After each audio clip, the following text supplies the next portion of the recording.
Então, quais foram as principais questões que me colocaram sobre o vídeo do custo salarial, onde eu o exemplo do salário mínimo nacional?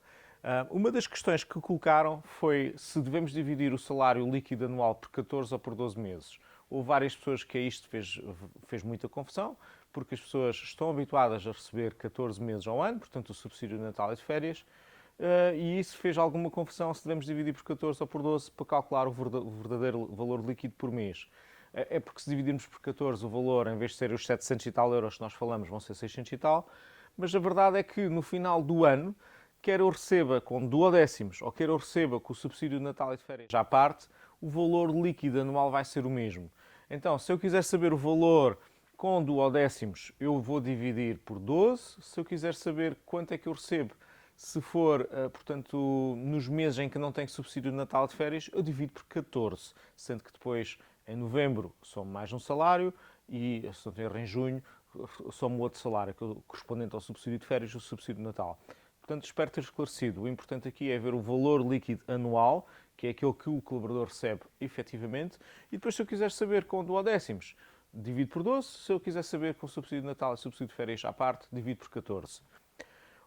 Outra das questões que várias pessoas apontaram é que aqueles não são os custos salariais totais, portanto, o empregador depois ainda tem outros custos, e sim, é verdade. Existem custos que eu posso falar agora. Quais são os outros custos salariais que estamos a falar? Portanto, seguro de acidentes de trabalho, se a empresa dá o seguro de saúde ao colaborador, esse também é um custo adicional. A questão da medicina no trabalho, formação, o escritório, o espaço onde a pessoa está, também é um custo que é variável e, portanto, nós podemos pegar no espaço de escritório, dividir pelo número de cabeças que o espaço tem e dar-me um valor variável que eu posso colocar, portanto, para calcular o custo salarial da pessoa. Portanto, se o colaborador tem viatura e respectivo plafond para gasolina, para via verde, portanto, para portagens, para parquímetros, para garagem, todos esses custos também têm que ser considerados.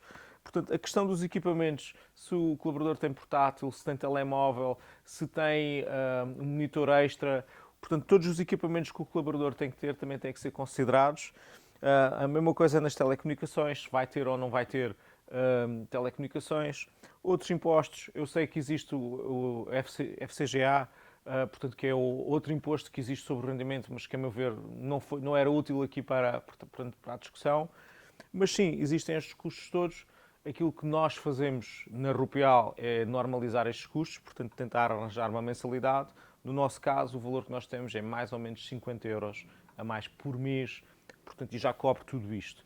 É claro que isto varia de empresa para empresa, mas sim, é importante para quem é, portanto, empregador, ter noção de quais são os custos por colaborador e se puder considerar todos estes de uma forma mensalidade, portanto, ou anual ou mês a mês, vai ser mais fácil calcular o custo do colaborador final. Outra das questões que gerou mais confusão também foi a questão de se algumas pessoas sugeriam porque é que não se divide por 11, uma vez que o colaborador só trabalha 11 meses ao ano, não trabalha 12. E, portanto, como eu no vídeo anterior, a minha intenção era responder à questão quanto é que custa um salário, e neste caso um salário mínimo, aquilo que eu fiz foi pegar no bolo anual, portanto, do custo salarial da pessoa e dividir por 12 para termos uma noção de quanto é que custa todos os meses.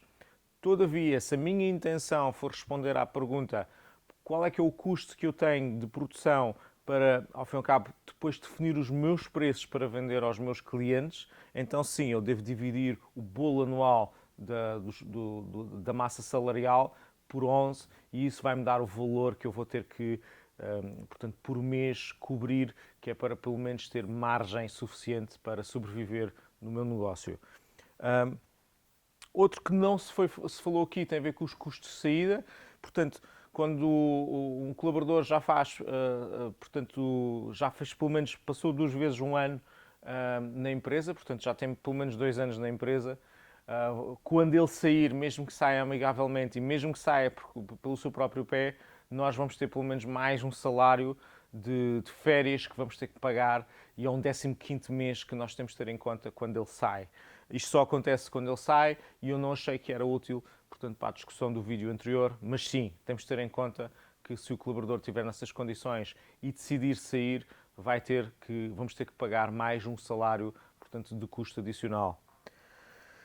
E a outra questão que me fizeram, por último, foi quanto é que custam outros salários. Portanto, houve várias pessoas que me perguntaram logo, ok, isso é para o salário mínimo nacional, então, e para outros custos, quanto é que ganha uma pessoa quanto é que custa uma pessoa que ganha 1.200 euros líquidos, quanto é que... Fizeram várias perguntas sobre salários médios e, inclusivamente, salários altos. Vou mostrar esta informação de outra forma e, portanto, vou responder quanto é que custam outros salários e qual é a liquidez média que eles recebem. Então, quanto é que custam outros salários em Portugal? Portanto, salários mais altos. Se eu colocar aqui os 635 euros com que terminamos o último vídeo, isto vai ser o custo total da empresa, portanto, neste caso, aos 1.013 euros que falamos. Esta é a parcela vermelha, corresponde aos impostos, e a parcela verde corresponde à liquidez média mensal que a pessoa recebe. Ou seja, é a liquidez anual dividido por 12. Se quiserem fazer por dividir por 14, é multiplicar isto por 12 vezes e dividir por 14. Para este exercício, eu vou considerar que os salários líquidos aqui têm duodécimos, portanto, têm subsídios de férias e de Natal incluídos ali dentro. Então, para 635 são estes os valores, estes são os valores para 1000, portanto, vai dar um custo de 1.540 euros e a pessoa leva para casa 1.000 euros. 1.500 euros, a pessoa custa 2.260 euros à empresa e leva para casa uma média de 1.340 euros. De 2.000 euros, vai custar perto dos 3.000 euros à empresa e vai levar para casa 1.645 euros. Portanto, reparem que os saltos de liquidez são cada vez menores e os saltos de custo são cada vez maiores. 2.500 euros, portanto, já vai ser um custo de 3.700 euros e vai ter uma liquidez de 1.945 euros. De 3.000 euros, que foi o último exemplo que eu coloquei aqui, vai ter um custo de 4.427 euros e a pessoa vai levar para casa 2.234 euros. Portanto, aquilo que eu quero realçar aqui é que à medida que vamos aumentando a base salarial, o custo para a empresa é cada vez maior e quem leva a maior fatia do aumento é o Estado. Portanto, são os impostos. A fatia de impostos que começa a crescer, inclusivamente se nós começarmos a ir para salários mais altos, chega a um ponto em que o Estado leva mais do custo total que a empresa tem, leva mais do que 50% do valor que a empresa paga. E, portanto, o ponto aqui não é estar aqui a dizer se são os patrões que não querem pagar mais ou querem pagar menos. A questão aqui não é se estamos a falar das grandes empresas em que os CEOs têm salários milionários, em que estamos a falar daquelas empresas que toda a gente vê nos mídias a conversar e que ganham muito, ganham 50 vezes o salário mínimo nacional e têm montes de colaboradores com o salário mínimo nacional. A discussão, no meu entender, não é essa, porque essa representa uma fatia das pequenas empresas, de poucas empresas em Portugal, e o grosso das empresas são PMEs que não conseguem suportar salários mais altos porque o custo começa a ficar incomportável. Então, o que é que seria uma solução para isto? Porque é que estes salários estão cada vez mais a aumentar? Porque a partir dos 635 euros há o IRS. E, portanto, o IRS é progressivo e o que acontece é que o IRS, à medida que nós vamos aumentando o salário base, vai aumentando a sua base percentual.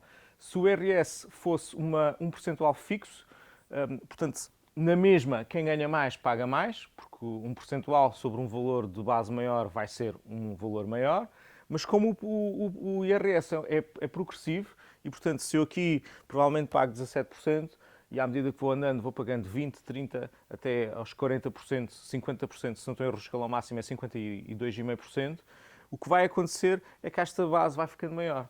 Então, uma solução possível, portanto, para as pessoas terem mais liquidez, era fixar o IRS, e o custo para a empresa mantém-se igual, portanto, os patrões continuam a pagar exatamente o mesmo, mas a liquidez para as pessoas era maior. E como a liquidez maior, era possível haver maior consumo interno, as pessoas gastavam mais dinheiro, havia mais impostos para o Estado na mesma e na mesma a economia funcionava melhor.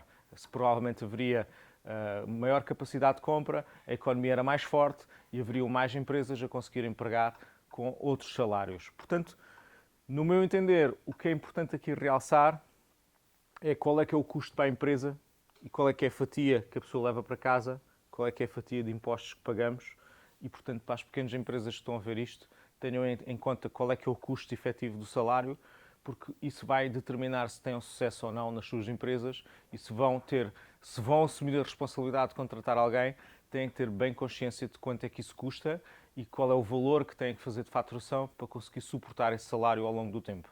Essa é a minha intenção é informar, não é tanto de fazer um debate político do que é que se está correto ou não está incorreto o salário mínimo nacional. Se desejarem receber uma calculadora salarial, nós estamos a preparar uma, vamos lançar essa oferta em breve, portanto metam aqui no link que vou colocar aqui em baixo nos comentários o vosso nome e e-mail e em breve receberão notícias de como aceder a essa calculadora salarial. A calculadora é extremamente útil, basta colocar o salário base e tem lá, portanto, preencher as variáveis e aquilo vai discriminar todos os valores, portanto, tanto de custo salarial como de liquidez para o colaborador. Espero que seja útil.